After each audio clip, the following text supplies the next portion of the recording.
नमस्ते साथियों, सशक्त भारत से मैं डॉक्टर आर के वर्मा। शेयर सब्सक्राइब करने की विनती रहती है, बहुत धीमे कर रहे हैं आप, कृपा करिए, थोड़ा सा उत्साह बढ़ाइए हमारा। आज का विषय है, कांग्रेस ने अभी अभी हमारे पूर्व प्रधानमंत्री मनमोहन सिंह की मृत्यु के बाद उन्होंने मांग की है कि साहब इनका स्मारक बनाइए, इनका ये करिए, इनका वो करिए, इनका अपमान आपने कर दिया, अंत्येष्टि गलत जगह कर दी, जाने क्या क्या इस तरीके के आरोप लगाए। उसी कांग्रेस ने जिसने पूर्व प्रधानमंत्री नरसिम्हा राव की मृत्यु के बाद कांग्रेस के दफ्तर में उनका शव नहीं रखने दिया था। किस तरह उनका दाह संस्कार हुआ वो मैं बता नहीं सकता, ऐसा क्रूर तरीका था। और कैसे एक कांग्रेस के प्रेसिडेंट उनको बाहर उठाकर फेंक दिया था।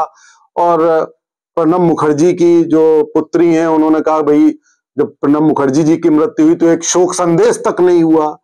वही कांग्रेस जो ऐसा करती आई है कि अपने परिवार के अलावा किसी की भी मृत्यु हो जाए तो ना उसका स्मारक बनाएगी, ना शोक सभा करेगी, कांग्रेस के दफ्तर में भी नहीं रखने देगी। ऐसा ही नेहरू जी भी करते थे। जब पटेल जी की मृत्यु हुई थी तो नेहरू जी ने ऐसा ही किया था, इससे भी ज्यादा बहुत कुछ किया था, आपत्तिजनक। लेकिन अभी हम मनमोहन सिंह जी के ऊपर बात कर रहे हैं।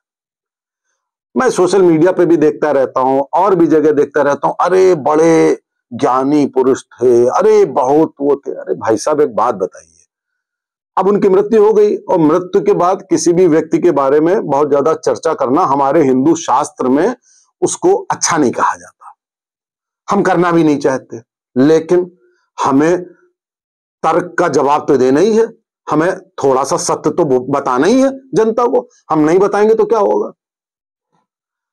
आप जरा सोचिए कि मनमोहन सिंह जी उस तरह के शख्सियत थे जो अपने पद के लिए या अपनी उन्नति के लिए जितना ज्यादा कठपुतली बन सकते होंगे उससे ज्यादा वो बने। और 10 साल तक हमने देखा, 2004 से 2014 का जो युग था उससे ज्यादा खराब युग साथियों कभी नहीं आया भारत में, कभी नहीं आया। उसमें चुन चुन के मनमोहन सिंह जी ने ऐसे काम किए जिनकी आप कल्पना नहीं कर। कल्पना क्या आपने देखा, वो यासीन मलिक कश्मीर वाला जिसने कितने सैकड़ों हिंदुओं को मार काट डाला। 1990 में 5 लाख हिंदुओं को मार काट के भगा दिया गया, सब कुछ हुआ। उनको प्रधानमंत्री कार्यालय में बुला करके उनसे गले मिल रहे थे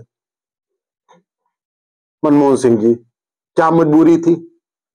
अच्छा, वो बोल रहे थे कि इस देश के संसाधन पर पहला हक मुसलमानों का है। उन्होंने ये नहीं बताया कि कैसे है। हमने पाकिस्तान दे दिया, हमने बांग्लादेश दे दिया, हमने अफगानिस्तान दे दिया, उसके बाद भी अपने देश में जगह दे दी विदेशी आक्रांताओं के जो औलादें थी। इतना सब करने के बाद, सब कुछ गंवाने के बाद लाखों लोगों के सर कटवा दिए, चीन को जमीन दे दी, पाकिस्तान को पीओके दे दिया, सब कुछ कर दिया। उसके बाद आप कह रहे हैं उसके बाद भी देश के संसाधन देशवासियों के नहीं है, विदेशी सभ्यता के लिए। हद कर दी है। अब देश का प्रधानमंत्री ऐसा कहेगा, उस समय तो आप ज्यादा कुछ कह नहीं सकते हो, आपको पकड़ लेगी पुलिस आके कि भाई साहब कैसे हो गया। लेकिन मैं बता रहा हूं आपको कि भैया कैसे उनके संसाधन होंगे। और माइनॉरिटी जो आप कहते हो, माइनॉरिटी क्या होती है? क्या 25% मुसलमानों को आप माइनॉरिटी बोलोगे कि सेकंड लार्जेस्ट मेजॉरिटी बोलोगे? अरे 1% से कम पारसी हैं, वो माइनॉरिटी है कि ये माइनॉरिटी है? जब ये आए प्रधानमंत्री बने, इसी के बाद इन्होंने अल्पसंख्यक मंत्रालय खोला। इसी के बाद अपने कार्यकाल में उसका मंत्री मुसलमान ही होगा। सारी चीजें जो कर सकते थे ये देश को बर्बाद करने के लिए, अपना दिमाग नहीं लगाना था, कठपुतली थे, वो तो ठीक है, लेकिन कुछ तो ऐसा कर सकते थे। वक्फ का अमेंडमेंट कर दिया मनमोहन जी ने, 2013 में अमेंडमेंट कर दिया कि उसके बाद बिल्कुल फ्री फॉर ऑल कर दिया। दर्जनों सैकड़ों बिल्डिंगें, जमीनें वक्फ के नाम कर दी। उसके बाद उनकी हिम्मत इतनी खुल गई कि वो 1,500 साल पुराने मंदिर अपने कब्जे में लेने लगे। इस देश में हम अपने मंदिरों के लिए नहीं लड़ सकते, और अगला विदेशी सभ्यता हमारे मंदिर को कब्जा में ले लेती है, तो सरकार कहती है ये बहुत अच्छी बात है। बताइए जरा। तो आप जरा सोचिए, इन्होंने क्या किया, एक FCRA रेगुलेशन ले आए, FCRA रेगुलेशन, और उसमें खूब सारी NGO बनवा डाली जो धर्म परिवर्तन करती थी। 2004 के पहले उतने धर्म परिवर्तन नहीं हो रहे थे जितने धर्म परिवर्तन 2004 के बाद हुए, खासतौर से क्रिश्चियन वाले। आपने FCRA में फॉरेन फंडिंग, जाने क्या क्या आपने प्रमोट करा दिया। कैसे कर सकते हो भैया? आप देश विरोधी काम करते रहे, हम देख रहे हैं क्या हो रहा है। वो तो अब जाकर हमने 100-200 संस्थाएं खत्म करी हैं जो FCRA के अंडर में, जो कि करोड़ों रुपया लेकर यहां का धर्मांतरण करती थी यहां लोगों का। आपने ऐसी ऐसी नींवें डाल दी भारत में, ऐसे ऐसे एक्ट। और सुनिए, ये भाई साहब सियाचिन को पाकिस्तान को देना चाहते थे। सियाचिन कश्मीर में है, ऊंचाई पर है और बड़ी स्ट्रेटेजिक लोकेशन पर है। इस सियाचिन में अगर हमारी प्रेजेंस है तो हमारा कंट्रोल रहता है उस इलाके में, और वहां पे -20 से -40 डिग्री टेम्परेचर रहता है। वहां पर एक रोटी पहुंचाने का खर्चा 40,000 जाने कितना आता है। वहां पे हमारे सिपाही बर्फ में खड़े रहते हैं, और कह दिया ये हमारे किसी काम का नहीं। जो नेहरू ने काम किया था POK देने का, वो काम ये भाई साहब मनमोहन सिंह, इन्होंने कहा सियाचिन दे दो, 2006 में कहा। उसके बाद 2011-12 की शायद बात होगी, जब एंटनी थे डिफेंस मिनिस्टर, वो कहा करते थे हम आपको सरप्राइज देने वाले। सरप्राइज क्या कि सियाचिन पाकिस्तान को देने वाले।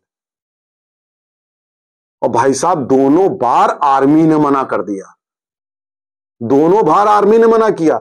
और जहां तक, मैं पता नहीं सही हूं कि नहीं, माफ करिएगा अगर मैं गलत हूं, कि जब दोबारा ये देने वाले थे और आर्मी ने कहा था कि हम नहीं देने देंगे, उस समय जनरल VK सिंह को बदनाम किया गया था, जो अभी गवर्नर बने मिजोरम के, जो अभी इसके पहले मंत्री थे। उनको बदनाम किया गया कि भाई साहब ये आर्मी लेकर के दिल्ली की तरफ कूच कर रहे हैं। संभवतः इसी प्रकरण से बदनाम करने की कोशिश की गई होगी, जैसा मेरा एक पॉलिटिकल साइंस कह रहा है। हो सकता है मैं गलत हूं।